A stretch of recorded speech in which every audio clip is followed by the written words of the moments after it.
তাৰপিছত যদি বোলো হৈ গ'লতো নাই চিনিয়ে নাপায় মানে উল্টা পাল্টা কৰি দিয়া সেইকাৰণে মই তেওঁলোকক কি কৰিলোঁ এটা ভংগীমা গীতেৰে তেওঁলোকক মানে সোঁ হাত সোঁ ভৰি বাওঁ হাত বাওঁ ভৰি সেইটো মানে কনচেপ্ট দিব চেষ্টা কৰিছোঁ মই এতিয়া যিটো এক্টিভিটি কৰিম এই এক্টিভিটিটোৰ নিৰ্দেশসমূহ কৰিছোঁ মই ছাত্ৰ ছাত্ৰীসকলৰ যিবোৰ অংগ পৰিচালনৰ দ্বাৰা ছাত্ৰ ছাত্ৰীসকলৰ শাৰীৰিক বিকাশ হ'ব ছাত্ৰ ছাত্ৰীসকলে সোঁ ভৰি বাওঁ ভৰিৰ লগতে সোঁ হাত আৰু বাওঁ হাত চিনি পাব ছাত্ৰ ছাত্ৰীসকল অধিক আগ্ৰহী হোৱাৰ লগতে খেলৰ প্ৰতিও অভিৰুচিত হ'ব এতিয়া মই ভংগীমা গীতটো উদাহৰণ দেখাই দিছোঁ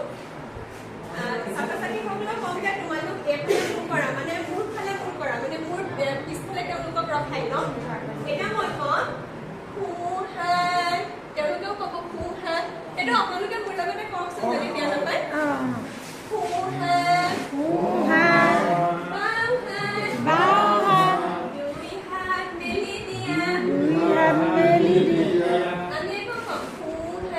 সোঁ হাত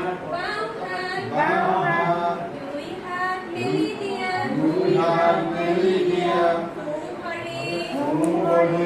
বাওঁ ভৰি বল খেলো লৰি এইটো যে কৰোঁতে লৰি যে কেইটামান মানে কি কৰিব পকাখনত বাগৰি দিব আগতে অলপ উঠাব ভাল লাগিছে নাজানো আপুনি কেনেকুৱা পালে ভাল হৈছে